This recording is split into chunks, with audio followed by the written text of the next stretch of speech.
জুলাই সনদ পরিপূর্ণতা পেয়েছে রাষ্ট্রপতির আদেশ জারির মাধ্যমে, এমনটাই মন্তব্য করেছেন বিএনপি চেয়ারপারসনের উপদেষ্টা হাবিবুর রহমান হাবিব।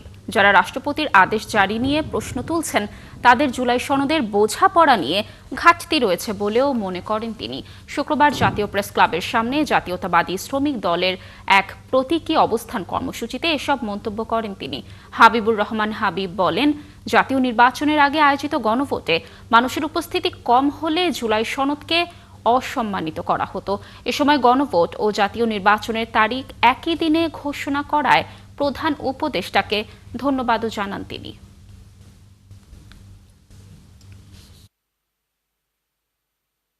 রাষ্ট্রপতি আদেশ না দিত তাহলে কালকে ডক্টর ইউনূস স্যার যে ঘোষণা দিলেন বা ভাষণ দিলেন সেটাকে পরিপূর্ণ হতো?